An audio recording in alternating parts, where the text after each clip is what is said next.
She said, "If you can't handle me at my worst, you don't deserve me at my best." After destroying my apartment in a rage, I replied, "You're right." Then I handed her an invoice for the damages. Her lawyer called 48 hours later trying to negotiate. Original post: I, 35 male, am sitting here with a formal invoice, 3 repair estimates, and about 40 photos of what used to be my living room. Still processing how a 2-year relationship ended, with me having to file an insurance claim. Melissa, 32, and I had been dating for just over 2 years. She moved into my apartment 6 months ago. My place, my lease, she just contributed to groceries and utilities. Things were good until they weren't. The red flags? Looking back, obvious. She'd get these moods where nothing was right. The restaurant I picked was basic. My friends were boring. My apartment was depressing. Then she'd flip back to being sweet, saying she was just stressed from work. Last Tuesday we had plans for dinner. She texted at 5 p.m., "Running late, start without me." I waited anyway. She rolled in at 9:30, wine on her breath, makeup smeared. "Where were you?" "Out." "God, don't start with me, Derek. You said you'd be late, not 4 hours late. I made reservations." That's when she snapped. "You're so controlling." Always needing to know where I am, what I'm doing. Maybe I needed space to breathe. "Melissa, asking where you were after you no-showed our plans isn't controlling." She grabbed her phone, started scrolling, ignoring me. I saw she was on some guy's Instagram, lots of hearts in the comments. "Who's that?" She jumped up. "See? This is what I mean. You're suffocating me. You're literally commenting hearts on some dude's thirst traps while I'm talking to you about standing me up." And then, the Marilyn Monroe quote. She actually said it. While mascara ran down her face, wine slurring her words. "If you can't handle me at my worst, you don't deserve me at my best." Then she grabbed my PlayStation controller and hurled it at the TV. 55-inch Samsung, bought it last Black Friday. Spider-webbed instantly. "Melissa, what the?" She wasn't done. Swept everything off the coffee table. My laptop, the router, a ceramic bowl my sister made. Grabbed the kitchen knife block and threw it at the wall. Actual knives scattered everywhere. One stuck in the drywall like we were in an action movie. Started pulling books off shelves, throwing them. Kicked over my guitar stand. My Fender acoustic hit the ground with a crack that physically hurt to hear. Then she went for the bathroom and I heard bottles smashing. I didn't try to stop her, just stood there filming with my phone. 5 minutes of pure destruction while she screamed about respect and deserving better and how I was emotionally abusive for questioning her. Finally, she stopped, breathing heavy, looking around at the carnage. "This is what you made me do," she panted. "This is your fault." I looked at the destroyed TV, the knife in my wall, my broken guitar, and said the only thing that came to mind, "You're right, I don't deserve this." Her face lit up like she'd won something. "So pack your stuff and get out," I continued. "Now." The victory drained from her face. "What, baby, no, I didn't mean." "Out. Take what you can carry. You have 10 minutes or I'm calling the cops." "Derek, I'm sorry, I just got emotional. You know how I get." 9 minutes. She grabbed some clothes, crying about how I was overreacting, how couples fight, how this was normal passion. Normal, right. After she left, I took photos of everything. Every broken item, every hole in the wall, every knife mark. Then I started calling. Repair guy for the drywall, $400. TV replacement, $650. Guitar repair, $200 if fixable.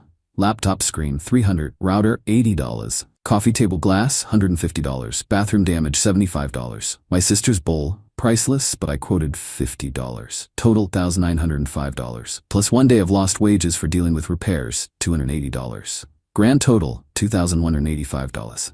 Typed it all up on a proper invoice template.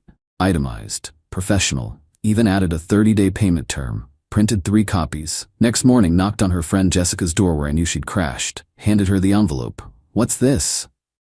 "Invoice for the damages. You have 30 days. She laughed. Actually laughed. "You're joking. Check the photos attached." "I'm not." Slammed the door in my face. 48 hours later my phone rings. Unknown number. "Is this Derek?" "Speaking." "This is Bradley Thornton, attorney representing Melissa Vaughn. We need to discuss this invoice situation." Here we go. Update 1. The lawyer call was something else. "Mr. Derek, your girlfriend, ex-girlfriend. Right, Miss Vaughn is willing to move past this incident if you withdraw your demands." Move past it. She destroyed $2,185 worth of my property. She was in emotional distress. You provoked her by asking where she was after she stood me up. She says you were controlling, jealous, that you regularly monitored her activities. I asked one question about her being 4 hours late. Silence. Papers shuffling. Look, Mr. Derek, pursuing this will get messy. She's prepared to file a restraining order citing emotional abuse. For asking her to pay for things she broke? Or a pattern of controlling behavior that led to her defensive reaction? Defensive. That's what we're calling it. Mr. Thornton, I have 5 minutes of video showing her destroying my apartment unprovoked. I have photos of knives in my wall. I have receipts for everything damaged. File whatever you want. You have video? Every second, from the TV to the guitar to the knife throwing. Long pause. I'll need to consult with my client.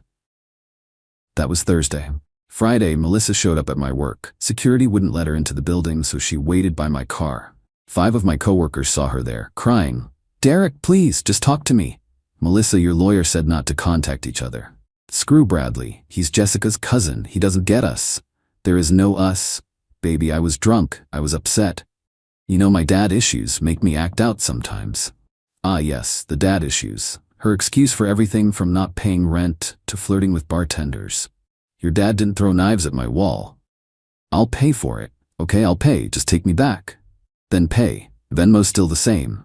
I don't have it right now, but I will. If we're together, I'll make it right. "So you'll pay the invoice if I take you back, but not if I don't?" She realized what she'd just said. "That's not. I mean, goodbye, Melissa." Got in my car. She pounded on the window, making a scene. Security came over, asked if I needed help. I said no, just drove off with her screaming in the parking lot. Saturday morning, her mom called. Diana, the enabler-in-chief. "Derek, sweetie, Melissa told me what happened. Did she tell you about the knives?" "She said you two had a fight and things got broken." "She threw a knife block at my wall, Diana." "Knives. Plural. In my wall." "Well, you must have really upset her. Melissa doesn't just act like that." "Actually, she does. Remember when she keyed her ex's car?" "That was different. He cheated." "No, he didn't. He had a female study partner." "Well, she felt betrayed." "So property damage is her go-to?" "Derek, just drop this invoice nonsense. You're embarrassing her."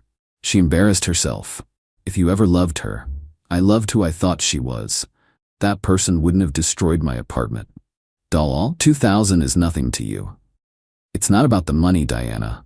It's about consequences." "What if she can't pay? Then I take her to small claims court." Diana hung up on me. Sunday, got a text from an unknown number. It was Antonio, the guy from Instagram she'd been hearting up. "Bro, just wanted you to know I didn't know she had a boyfriend. She told me you were her roommate." "My bad." "Roommate? We shared a bed for 6 months, but sure, roommate." "How long?" "Been talking for like 2 months. Met up a few times. Nothing physical though. She said she wasn't ready because of her toxic living situation." Toxic living situation. That's what she called our relationship while lining up my replacement. Thanks for letting me know. She's crazy, tell you. Showed up at my place at 3 a.m. Friday, crying about some invoice. Trying to stay the night. Had to call her an Uber. Even Antonio could see the crazy. Antonio, who'd only known her 2 months. Monday morning, got another call from Bradley, the lawyer. "Mr. Derek, Ms. Vaughn is willing to pay $500 toward damages. The invoice is for $2,185. She doesn't have that kind of money. She has a job, she has parents, she has options. Be reasonable. $500 is a good faith offer. Throwing knives at my wall was bad faith. The invoice stands.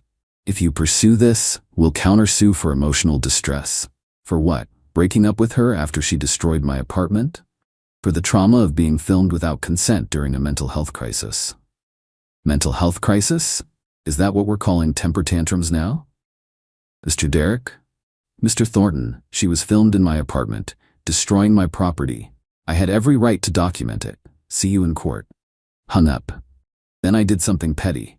Posted one photo on Instagram, just the knife sticking out of my wall. Caption, "When people show you who they are, believe them." Within an hour, my DMs exploded. Mutual friends asking if I was okay, her friends calling me dramatic, and then Melissa herself from her account, "Take that down now." Blocked. New account 5 minutes later. "Derek, please, everyone's asking me about it." Blocked again. Her mom, you're ruining her reputation. Blocked. Jessica, real mature Derek. Blocked and deleted. The beauty of it? I didn't name anyone. Just posted a knife in a wall. If people made connections, that's on them. Update 2 Tuesday afternoon. Melissa tried a new strategy. She showed up at my apartment with her emotional support team. Jessica, her mom Diana, and surprisingly, her dad Robert, who she supposedly had all those issues with. I watched them through the doorbell camera. Didn't open. Derek, we know you're home. Your car's here. Melissa called out. I texted her. Communication through lawyers only.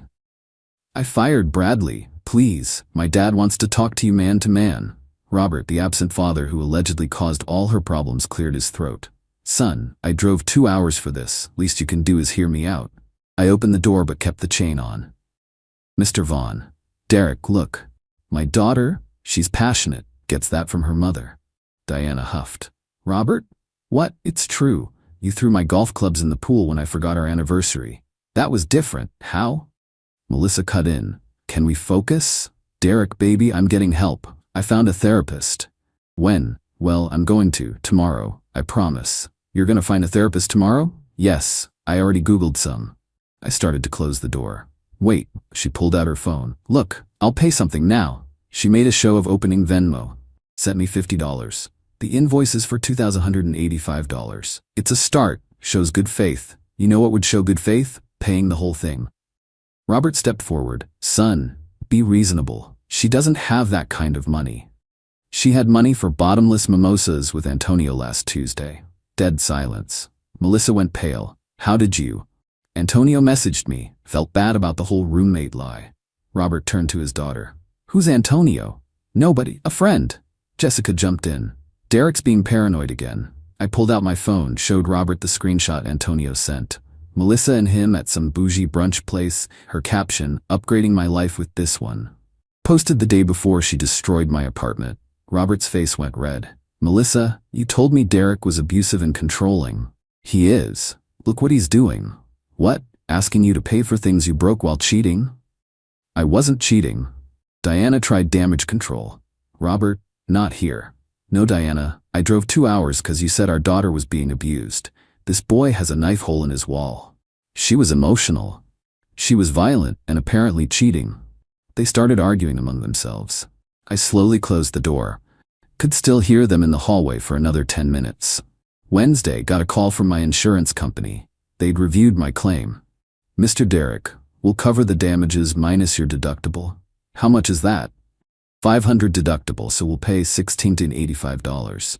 Perfect. And you'll pursue her for reimbursement? If you provide her information, yes, we'll subrogate the claim. Beautiful. Now it wasn't just me after the money, it was a insurance company with lawyers. Sent Melissa a text. FYI, insurance is now handling the claim. They'll be in touch. Her response was immediate. What? You filed insurance? That'll go on my record. Should have thought of that before throwing knives. Derek, please. I'll pay you. Don't let them come after me. You had your chance to pay me directly. I can't afford it. But you could afford brunch with Antonio? Stop bringing him up. We're just friends. Cool. Tell that to the insurance company. She called 23 times in the next hour. I didn't answer any of them. Thursday, her new strategy, public shaming. She posted on Facebook, some people really show their true colors after a breakup. Imagine someone you loved and lived with for months sending insurance after you over an argument. The emotional abuse I endured, and this is what I get for finally standing up for myself. I'm literally shaking. The comments were mixed. Stay strong, babe. What happened? Insurance for what?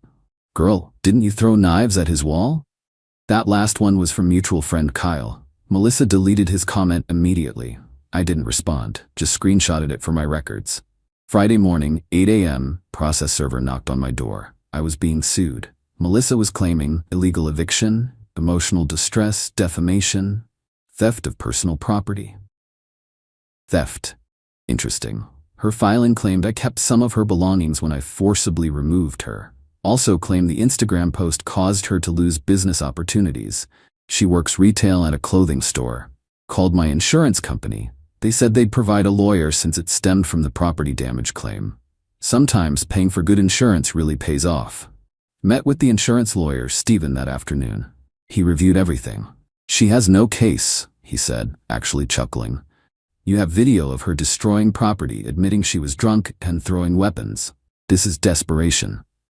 What about her claims? What illegal eviction? She wasn't on the lease. What emotional distress? She caused property damage. What defamation? You posted a photo of a knife in your wall? And theft? Do you have any of her things? There might be some stuff in the closet, hair ties, maybe a shirt. Document it. Offer to return it. This is nonsense, Derek. That evening, decided to check what stuff of hers was actually left. Found 3 hair ties, 1 if you can't handle me at my worst coffee mug, ironic, a half-empty bottle of conditioner, 2 romance novels, a phone charger. Texted her, found your items, available for pickup Saturday 2 to 4 p.m. I want my TV back too. What TV? The one in the living room. The one you broke? That was my TV. I helped pick it out, and I paid for it. Receipts in my name. I contributed to the household. You bought groceries sometimes. That doesn't mean you own my furniture. My lawyer says you have to give me everything I contributed to. Tell your lawyer to check the receipts. Everything valuable is mine. Final update. The court date was 3 weeks later. Small claims for my invoice plus her countersuit. Melissa showed up in what I can only describe as her court costume. Conservative dress, minimal makeup, hair in a bun. Going for the innocent victim look. Had Bradley with her, guess she rehired him, plus Jessica and her mom in the gallery. I had Stephen from insurance, plus the folder of evidence. Judge called my case first. Stephen presented the invoice with receipts, photos of all damage, the 5-minute video, screenshots of her admission via text, the insurance claim documentation. The video was the killer, Melissa throwing the controller at the TV, sweeping everything off the table, the knife block hitting the wall, her screaming, "This is what you made me do." Judge's face was stone-cold professional, but I saw his eyebrow twitch at the knife part. Bradley tried to argue, "Your Honor, Miss Vaughn was in emotional distress after discovering infidelity."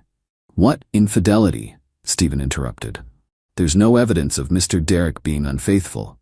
He was emotionally unfaithful. Controlling, monitoring her friendships." Stephen pulled out Antonio's messages. Ms. Vaughn told another man that Mr. Derek was just her roommate while they were living together as a couple. The judge reviewed the messages. "Ms. Vaughn, were you in a romantic relationship with someone else during this time?" "No, Antonio was just a friend." "Who you told that Mr. Derek was your roommate?" I didn't want to complicate things." "I see, and the property damage." Bradley jumped in.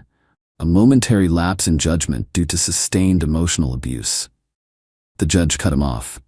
"Counselor, I've seen the video. Miss Vaughn destroyed property while Mr. Derek stood there filming. He didn't touch her, didn't threaten her, didn't even yell. Where's the abuse? The psychological manipulation of asking where she was when she was 4 hours late." Silence. Judgment for plaintiff, $2,185 plus court costs. Then her countersuit. Bradley argued the illegal eviction first. Stephen responded with 1 document, the lease showing only my name. "She was a guest," Stephen said. "No tenant rights established, no rent paid, no written agreement." Judge agreed. Claim dismissed. Emotional distress? "Your client caused property damage that could have resulted in physical harm," the judge said. "Knives were thrown. If anyone has an emotional distress claim, it's Mr. Derek." Dismissed. Defamation? Stephen pulled up my Instagram. 1 photo of a knife in a wall with the caption, "When people show you who they are, believe them." No names, no identification of Ms. Vaughn. "Everyone knew it was about her," Bradley argued. "Because she told them," Stephen responded. Mr. Derek never identified her. Dismissed. Theft claim? I pulled out a bag. "Your Honor, I have her items here. 3 hair ties, a mug, conditioner, 2 books, and a phone charger. She's claiming I stole a TV that she destroyed." The judge actually rubbed his temples. "Miss Vaughn, you're claiming theft of a TV you admitted to breaking? I contributed to that TV. Do you have receipts?" "No, but..." Claim dismissed. "Mr. Derek, please return her personal items." I placed the bag on their table. The mug faced up, "If you can't handle me at my worst," clearly visible. The judge saw it. His mouth twitched. "Anything else?" Bradley whispered urgently with Melissa, then stood. "No, Your Honor."